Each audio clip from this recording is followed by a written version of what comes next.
Welcome to the Wholehearted Eating Podcast, where non-diet nutrition, weight-inclusive care, and integrative health collide.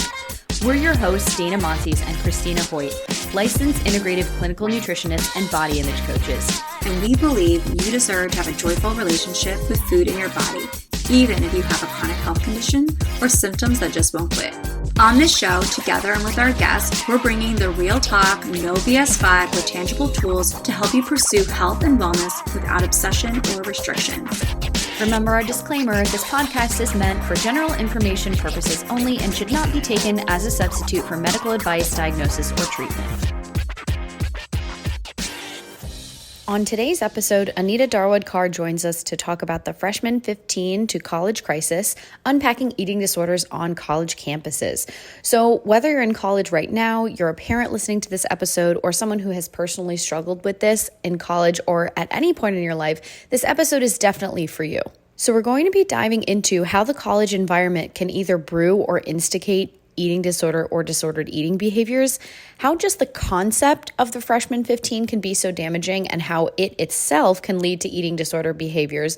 We're also having a fun little tangent on where the freshman 15 even came from. Then we're going to be talking about how to fight against these thoughts and behaviors for yourself. And in a short bonus episode on Patreon, we're going to be talking about, as a friend, as a parent, or as someone who is concerned for a child who is in college who they think may be struggling with disordered eating or eating disorders. We're talking about red flags that you can look for and different ways that you can support that person while they're struggling. So a little bit more about Anita before we get started. She is a registered dietitian who specializes in the treatment of eating disorders, disordered eating, and co-occurring medical conditions that result from these illnesses. Anita is passionate about working with adolescents and young adults who suffer from chronic illness alongside their eating disorders, disordered eating, and body image concerns.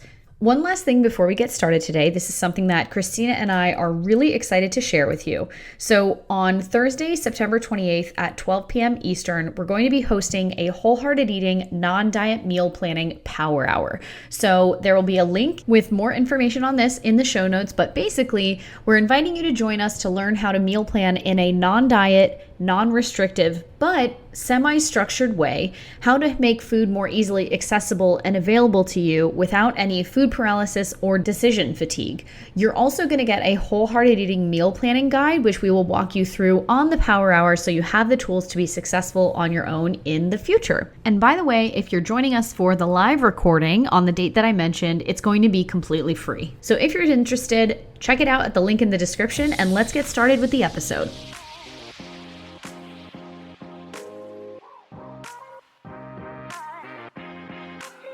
Okay, well, hey everyone, and welcome back to the Wholehearted Eating Podcast. We have a great guest here today. Anita is here, and we're going to be talking about food and body image in college. And even if you're not a college student, if you have a college student, or if you have ever had any of these thoughts or behaviors, which if you're listening to this podcast, you probably have. So welcome to the club.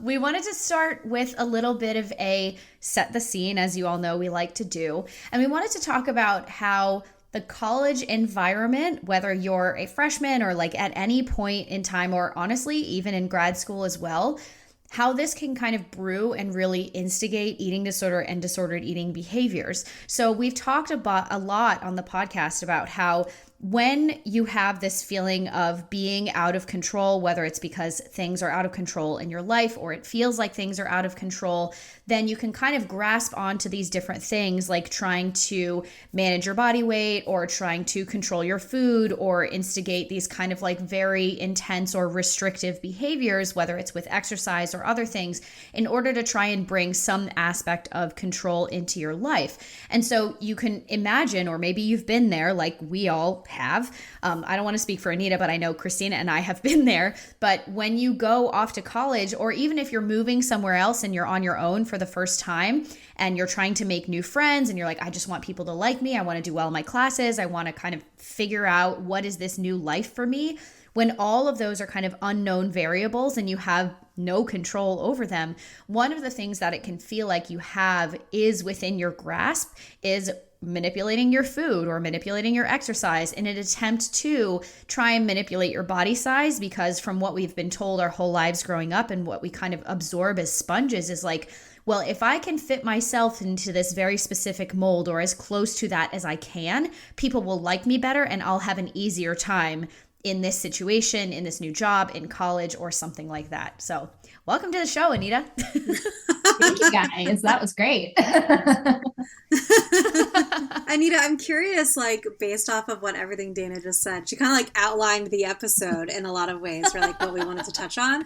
But I'm curious of what you think, like, why do you feel like the college environment really can kind of feed this beast in a lot of ways, and like these types of disordered thoughts and how they kind of percolate and brew? Yeah, I think this, especially like granted any point in someone's college career, but especially that first initial transition from high school to college, it's kind of like the perfect breeding ground for these things to emerge, right? Because like a lot of the times it's the first time people are on their own without their parents, even though when you're in high school, your parents aren't really like parenting, but they're still there, right? Like so you're on your own, and you have all this new control of your academics, of maybe work, of food, of exercise, of maybe the way you dress. Like it's all just kind of overwhelming. So I think a lot of the times that coupled with the social pressure, like makes sense why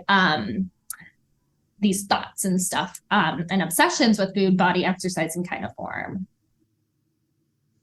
Yeah, absolutely. I feel like one of the things that I was thinking about too is, you know, you are kind of left on your own, and unless you've had a lot of education and support around how to step into that, it can feel really overwhelming very quickly. And I feel like a lot of times too is like we go with what we know, or we try to do the opposite of what we've ever been told at home too. And I think that can go, especially when you're like a young college student. I'm thinking about myself, you know, for sure. And like the things that I was like, they're not here, woohoo, you know, like, and all the things that I could kind of do as a result of that.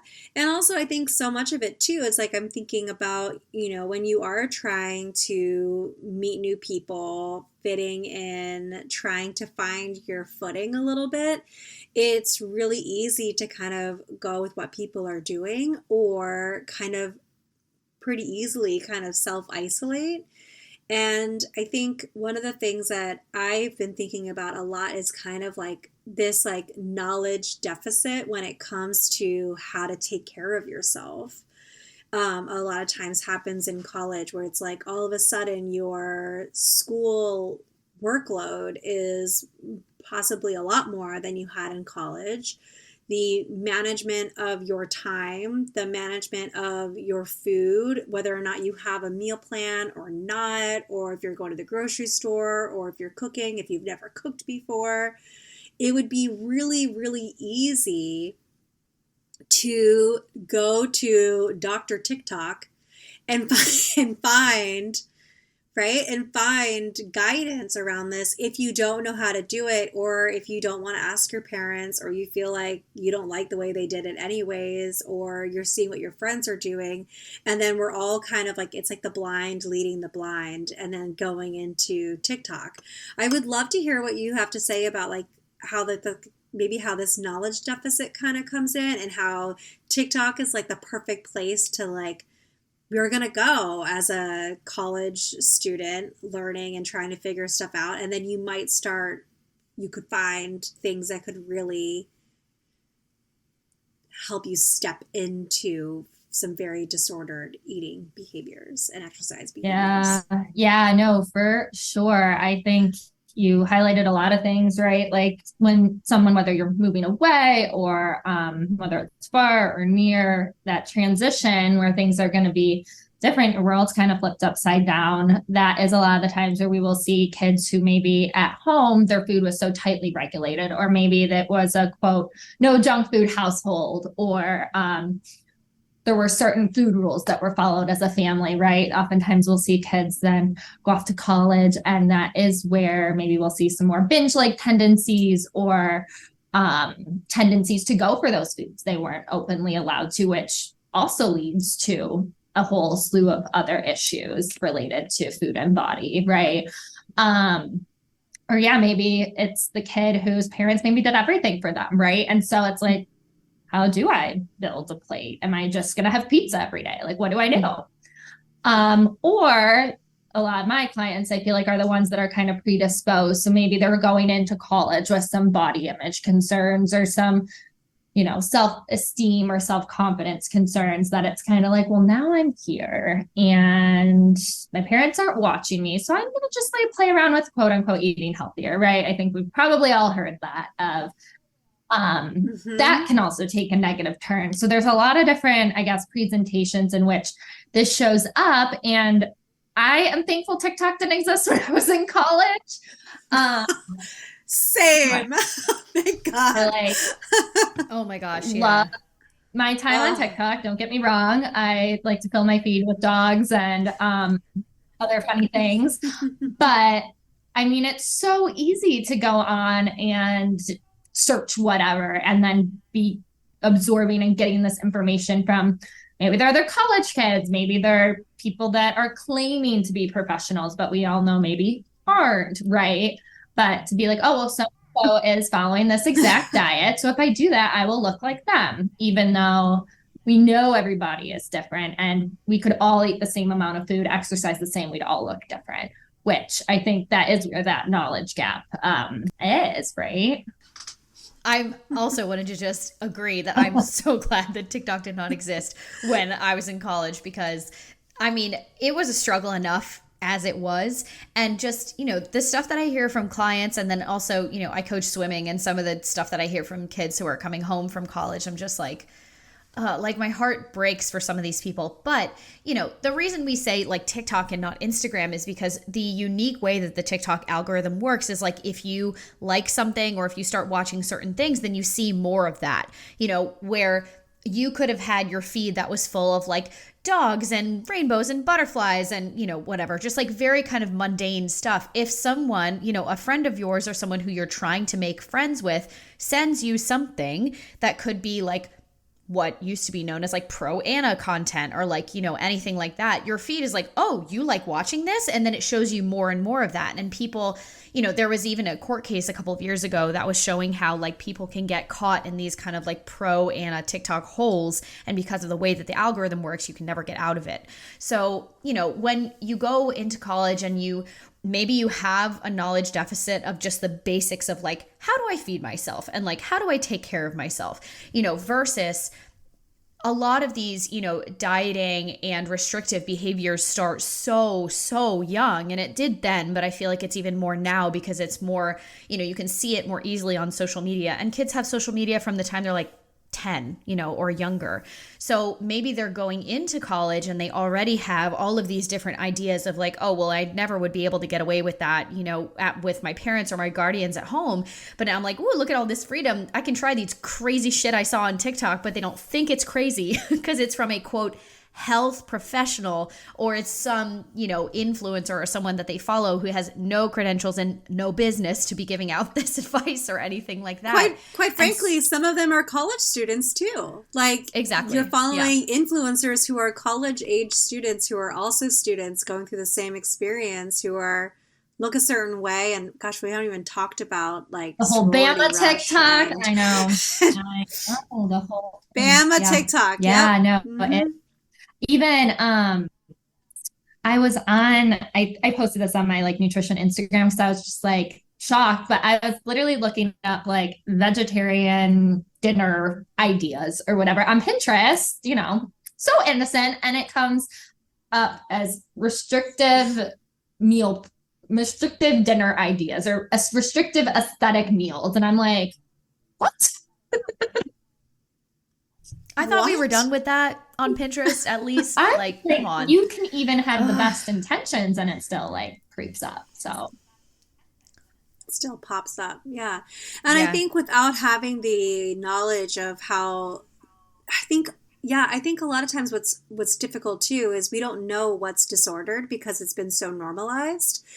And so when we see someone doing something, we're like, oh no, they're eating healthy. And the person perpetuating it isn't saying like, oh, I'm anorexic, be anorexic with me. Like most of the time that's not the case. Usually it's, hey, I'm a clean eater and here's the things that I've been doing that's been helping me have an outlet for my school stress and for studying. And this is how I make sure that I'm nourishing myself well. And like, I'm taking care of myself and I'm not having these toxins and like all of the things that like we're seeing. And so when you go into it, like you said, innocently enough, looking for, you might Google healthy meals at college, and then all of a sudden you're stuck in this huge like feed of stuff that's telling you that unbeknownst to you is really highly restrictive and leading you down a road and down a path of highly disordered behavior.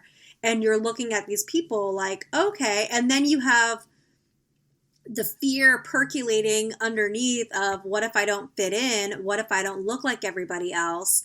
I certainly don't look like this influencer who's on TikTok talking about all this stuff. And now I'm in this environment at school where I'm meeting new people. I have the rise of social anxiety is coming up. It's like this, like a client of mine and I were talking about how it was like, it's like a perfect storm for eating disorder behavior to just be like, here, I'm just going to come flying in. Because a lot of times it is like, you don't typically go out and say, oh, I'm going to start an eating disorder. Yeah. It's a real slippery slope. And then next thing your stress relief of going to the college gym turns into a complete obsession, and I feel like that's so hard.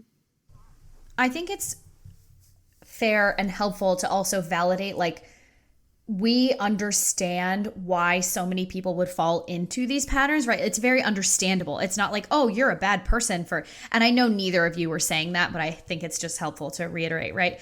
Because like we've been there, like it is, I would say, more on the rare side if you don't fall into at least one of these behaviors or thought patterns, right? So it's a very ripe environment for being like, okay, well, how do I do this? And I think everyone kind of has that thought at one point. It's you have these people who go into college and you're like, I don't know how to do this, so I want to figure out how to do this. And then there's also this other camp of people. I was like, well, we're just going to go with it and see what happens. I'm just going to eat, period. Whereas I feel like most of the people listening to this podcast is like, how is that even a possibility to think that way? But speaking of the fear and the like multiple levels of fear that we're talking about, right? I'd love if we could talk about how the concept of the freshman 15 and kind of the fear along with that can be so damaging. I mean, it's a horrible term, but it still exists out there. So I feel like we need to talk about it, right? How it's so damaging and how just the concept of the freshman 15 in itself, whether or not it plays out or if it even exists, like how that can on its own can lead to very disordered and eating disorder behaviors. No, I'm glad we're bringing this up because I think it unfortunately still is a thing. I mean, I remember being a senior in college and people talking about that, which wasn't that long ago. And yeah, you wonder like, oh, is that real? And in the fat phobic society we live in, obviously that would be like the worst thing in the world.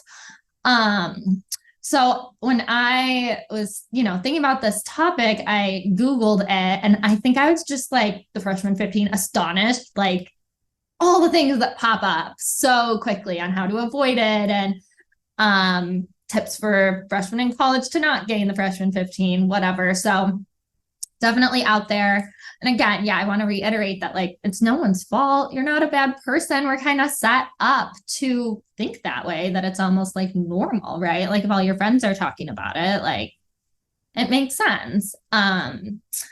So that got me curious. I did a little digging of where the freshman 15 originated because that had to come out of some diet culture, right? And it was first used in a 1989 issue of 17 magazine in an article titled "Fighting the Freshman 15." No, 17 magazine, of course. Of course. Yep. And so if we want to think back to 1989, the year Taylor Swift was born, best year. Yes, you get me, Anita. 1989 Taylor version coming out. Anyway, okay, Taylor's in her like early 30s. If we think about kids going to college today, you're 18. You weren't even alive when this originated, right? And here's the tea. It's like not real.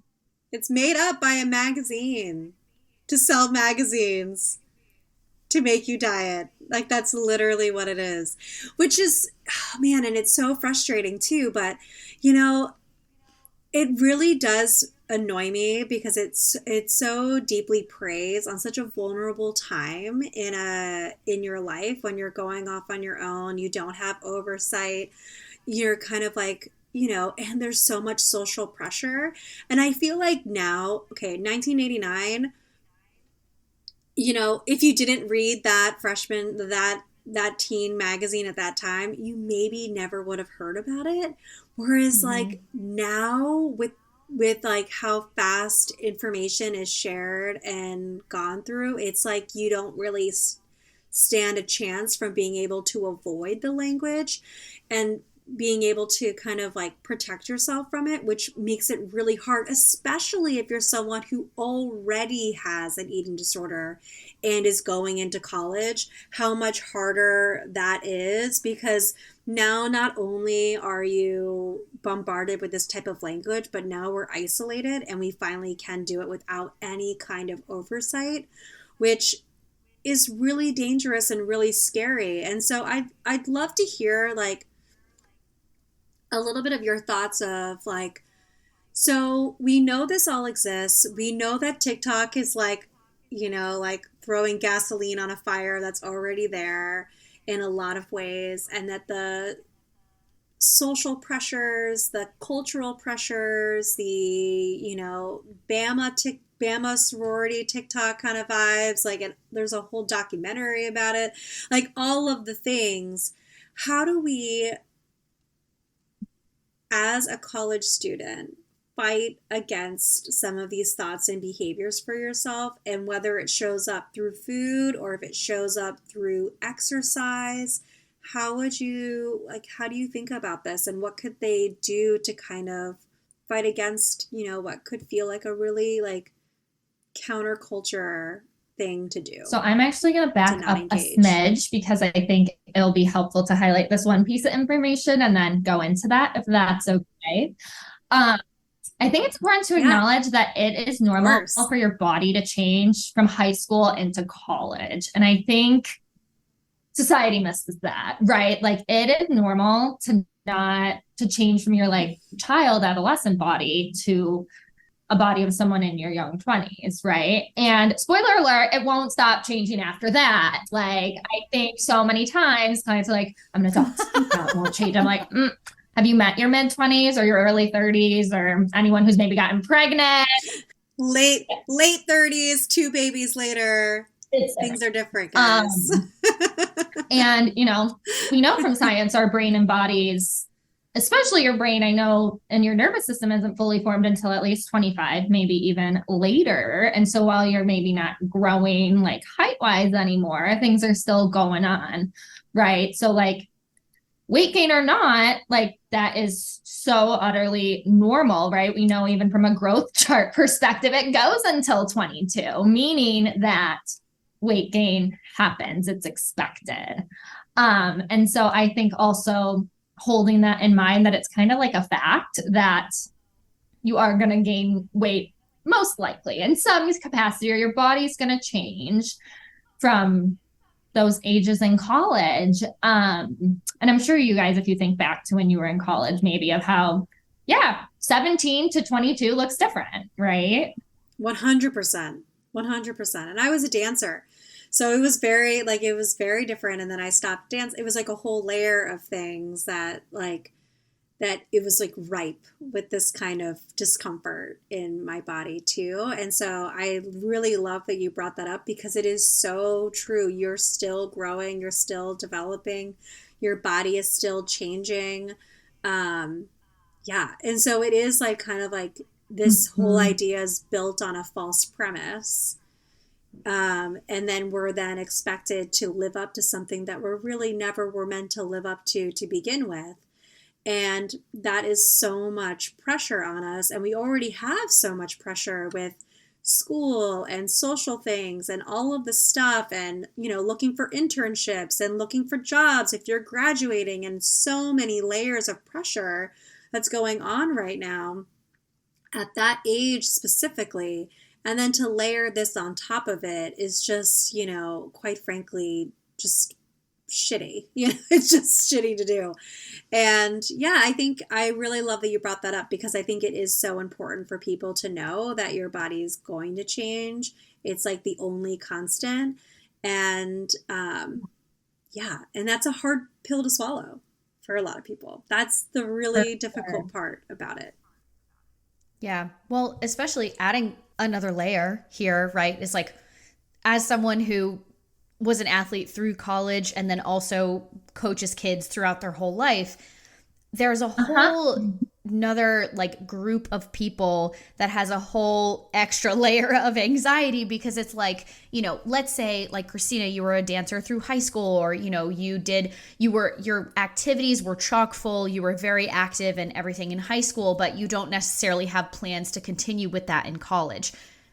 Your body's going to change, right? When there are change variables, your body will reflect that, right? And so when that happens, I think inevitably there's another aspect of that fear of, oh my gosh, I have to either match or increase what I was doing in high school so that my body won't change. And then another layer of this, and this is something that I talk frequently about with my clients, and I feel like we could have an entire episode on this, is like, if you are an athlete in high school, or if you are an athlete in college, especially if you're an athlete like a swimmer, where basically the nutrition information you're given is like, well, just eat, you're burning it off, so it doesn't matter, you know, and I know that that's very common with a lot of sports as well. You're not actually taught how to feed yourself as a regular person, let alone an athlete, right? Which is an additional kind of nutrient requirement on top of that. But when that's done, you're also not receiving any, not only nutrition information, but like, how do you transition from being an athlete to what we sometimes call a NARP, which is like a non-athlete regular person, which is not supposed to be derogatory or anything like that. It's just a term that we all kind of joked around about in college. But like, when that happens, that stage is also very ripe for disordered eating or eating disorders, because again, it's a major change and you feel like you're entering this kind of new phase of an identity for yourself. And you're like, well, if I'm not an athlete anymore, you know, what do I do? I've spent 30 hours a week doing this, 20 hours a week doing this, and now there's just a void. And I'm like, what am I supposed to do? So just another stage that can be set for disordered eating and eating disorder behaviors. So as you all can see, this can happen for many reasons and at multiple times throughout college. It's probably more on the surprising side if you don't fall into any of these categories. So I think the important thing too, I like to remind people, is that an eating disorder or any form of disordered eating is going to cause you far more damage and distress to your body than fighting your natural biology, right? Of whatever that change is going to look like for you. So again, makes sense that people feel this way. And I think we need to spread the truth on what the freshman 15 actually is. I love that you have. And I was like, you know, now's the time. You know what's funny is I never have either, and I didn't even think about doing it for this podcast episode, and so I really love it. I think, like, you know, we're gonna have to share that far and wide. You know, it's from 1989, 17 magazine, nonsense. Like, that's where it originated. And I think also too, like, I'm going back to the exercise piece as well, and I think that is such a huge thing too, because it also layers in identity. You know, like, who am I if I'm not a dancer anymore like I was? Or like, who am I if I'm not a competitive swimmer? And like, how do I fit in here, and trying to find your thing? And maybe you really loved being active, so it would be really natural for you to fall into, you know, the gym world. Dana, I'm sure, can can dive into that. Exposed. Dana has been exposed, but I feel like it'd be really as easy if people to do didn't that. know that already. I know, they all knew, everyone knew. But I feel like those are some things that could really, you know, be such a big piece of this and trying to like kind of find your footing. And I think so much of your college years is you trying to figure out who you are and trying to figure out where you stand and what matters to you and what your values are. And that's so much pressure. And I feel like we take body control and appearance as like an outward representation of who we are, when really it's not, does not tell us anything about who you are as a person. But we tend to kind of latch onto that and think about that a lot. And then we, you know, in a way we objectify ourselves, you know, and I think that's really hard. And it also feels like, I know a lot of my clients were like, you know, Christina, that's all well and good. Like, that's great. I don't want to do that. And that's so true. And I don't judge other people for their body size, but the pressure to look a certain way is still there, and I don't want to be outcasted. So I'm doing everything that I can to be there. And so I'd really love for you to dive into like, what do we do to kind of fight some of those thoughts and behaviors when you feel like, that's great, I get it, I'm all about being body liberated and all of that jazz for people. I know people hear about it, they know about it, but it's like, but I can't cross that on my own for me. Yeah. And I feel like this is something that's probably all of my clients that have disordered eating or eating like, oh, I would never say that to a friend, or I would never suggest that to someone else. But like, for me, it's different. Right. And I think it's natural. Like, we all do that. Right. Of like, we don't take our own advice or our own knowledge because our brains are just silly like that. There's actually probably a more scientific reason, but that's my reason. So a few things, you know, that I usually would like offer to clients is, I think one is surrounding yourself with people who make you feel good about yourself, right? Which, you know, going to college or whatever, change is happening. Like, you're going to be meeting a ton of people, like classes in the dorms, clubs, sports, whatever it is. And you're going to be meeting people from not just your small hometown, maybe, but like the world, right? Like all over the state, the country, the world. And so I think just really being mindful of those relationships and being mindful of the time you're putting into certain relationships, of like, after I hang out with this person, like, do I feel bad about myself, or am I questioning things, or does that like fill my cup? Is that fun? Am I enjoying it? Right. Because I think, especially with social media and everything, that is just, I think, something really important is who you surround yourself with. So that is one thing. Another thing is really paying attention to your social media, right? And I always joke the only cleanse you should do is your social media. Meaning, you know, if you follow some influencer or some famous person, but after looking at their stuff, you feel like crap, like, why are we following them, right? Like, what would it be like to unfollow? Do an experiment. Like, if your life is truly worse, follow them back. Like, you can do that. I think experimenting with that too, of like, no one says you have to even follow people from high school. Like, if they're not enriching your life, or at least if they're making it certainly worse, like, I think it's worth taking a look at that. You can also quiet them on your feed too. I don't know how that works with TikTok. I don't think that's really the same thing, but definitely on Instagram, if you're still on there, like that can be something too. But one thing that I was thinking about too, along with the social media cleansing and kind of curating who you're following, I think that's so important. And it's really hard, I feel like, to set those types of boundaries, especially if you feel like it's family or anything like that. But one thing that I will say that I think can be done is one thing that I hear a lot from clients of mine, and Anita, I wonder if you hear it too. It's like almost like they're looking for, like a lot of clients will look for external validation on social media for their own posts.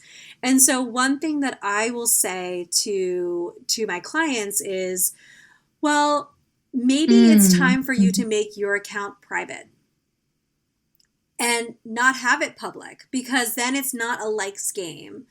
And now, you know, it's not like that. Now we're not looking for all of those types of things, and we can't have an endless growth of posts. Maybe we can curate it so only certain people, maybe you share only certain people with your close friends, and how you can curate that and how you can do that kind of stuff now. Because if we're looking for, validation and reassurance about our appearance, that makes us more attached to our appearance, which then makes giving up the disordered eating behaviors or the eating disorder or the exercise and all that kind of stuff a lot more risky in your mind. Like, oh my God, if I give those up, what if I get less likes, or my post doesn't go as far as it could because I don't look the same?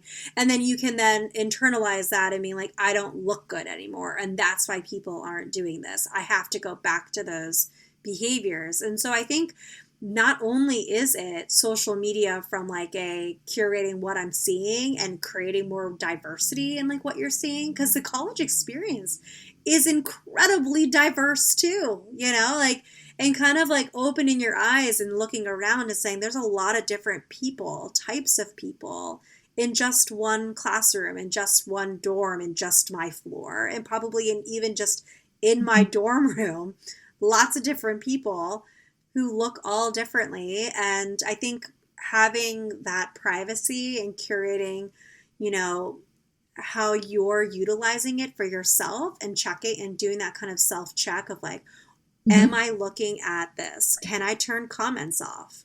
How does that make me feel? Am I okay with that?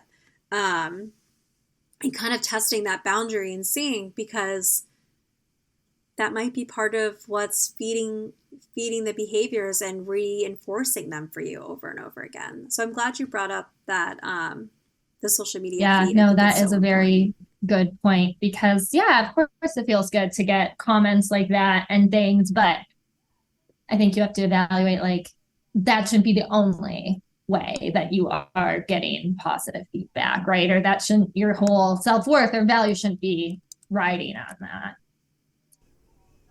Yeah, absolutely. One more thing I would say too about TikTok, right, is because there's one feed for people who you're following and one feed for your For You page, right, is just to notice what are the types of things that are coming up when you're just doom scrolling, because when you're scrolling, you can see like a whole bunch of things that are making you feel like, oh, I should be doing this, oh, I should be doing that, or oh, I shouldn't be doing something that I'm currently doing. That's a great like yellow orange flag for you of like, ooh, maybe we should, and that's hard because on the For You page, it's not like you can unfollow that person because you're already not following them, right? Because then what that means is you can start to affirmatively kind of curate your feed in an add-in kind of way, which we love to talk about the add-in as opposed to the restrictive, right? But so seeking out things that can fill your feed with more positive things and things that will make you feel either better or even just neutral, right? What we're really looking for is things that don't make you feel worse. So that's one piece of advice that I would give there too. 100%. Anything else that you want to add, Anita, about, how to fight against some of those behaviors and thoughts? I think one thing I like to remind people is like, okay, you're 17, 18, like you and your parents have gotten you to where you are today, right? Like, the foods that you like and that make you feel good, or the way that you feel when you exercise or when you do certain activities or hobbies, right? Like, make sure to do those things, right? Like, if you know that it brings you comfort to have soup when it's cold out, right? Like, even silly things like that is like super comforting, or maybe it's getting your fall Starbucks drink once a week, like doing those things that in your inner wisdom make you feel good, right? Like, those things don't have to stop. If they work for you, like, continue to do them. And then I just think the other big one I wanted to hit on is stay busy, right? But not too busy, which I think is the caveat here, because that is very, very hard to do.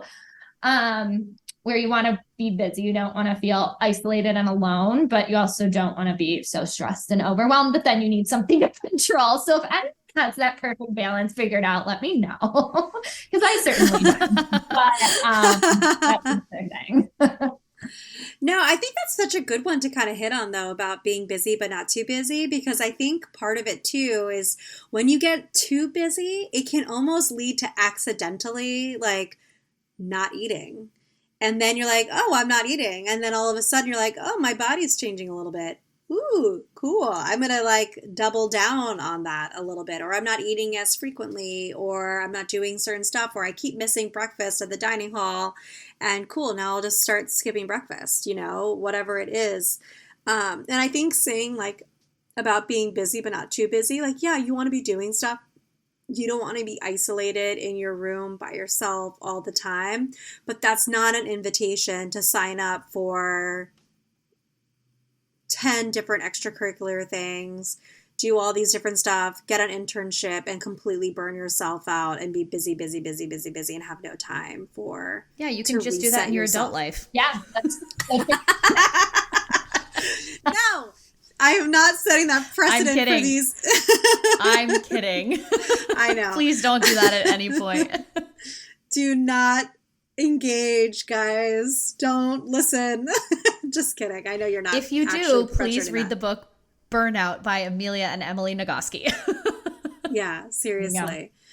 Oh, man. Well, this was so helpful. I feel like we've really touched on a lot of things about how the college experience can really feed a lot of this. And I feel like sometimes it's a really unique experience that we know happens a lot with college students, and I see a lot of college students. I know you do too, Anita, and Dana, I presume that you probably do as well. And I feel like it's not talked about in a lot of like large settings for how to work through this and support yourself or anything like that. So if there's like one thing that you want to leave the listeners with for who are maybe going through this or anything, we'd love to hear anything that you feel like could be really helpful. Yeah. I think reflecting even back on my own college days, which I even took a 5th year and it still wasn't long enough. So do the victory lap if you can. But, college really does go by in a blink of an eye. Like when people say that, we're not just saying that because it's cliche. Like it really does go by so fast. And it's such a unique time where you're kind of in what I call the college bubble of like, it's kind of adulthood, but it's like kind of not. And you live so close to all your friends and it goes by so quickly. And I think take all this stuff with a grain of salt that you see, you don't want to look back when you're in your late 20s or when you're 70 or however old and, have any regrets or be sad that you couldn't go on the late night ice cream run because you were so worried about this one thing. I think in the moment it feels really important, but I'd encourage you to also think of the bigger picture. I think that's such a great piece of advice.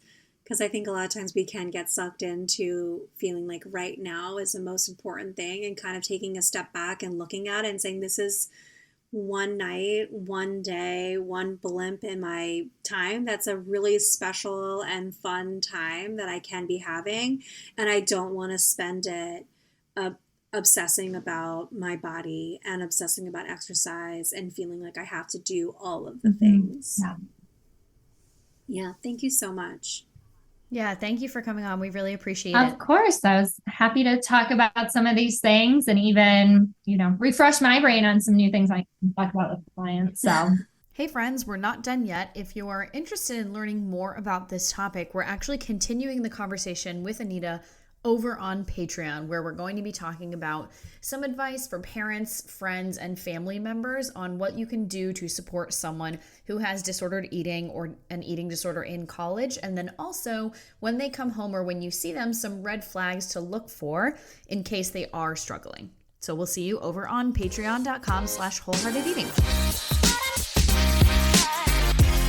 Hey friends, it's Dana, and thanks so much for listening to the Wholehearted Eating Podcast today. Find us on social media at Wholehearted Eating Pod on Instagram and at wholeheartedeating.com for more information about working with Dana and Christina for one-on-one nutrition counseling. If you love the show, we would love you forever if you'd share an episode with your family and friends, or tag us on social media, or leave a 5-star rating or review wherever you listen to podcasts to help more people find the show. check out patreon.com/wholeheartedeating to help support the show and get access to ad-free episodes, bonus episodes with us and our guests, episode discussions, new resources we're creating for Patreon, and so much more. If you have questions for us, feedback on the show, potential topics or guests you'd love to have on, shoot us an email at hello@wholeheartedeating.com, and we'll see you next week.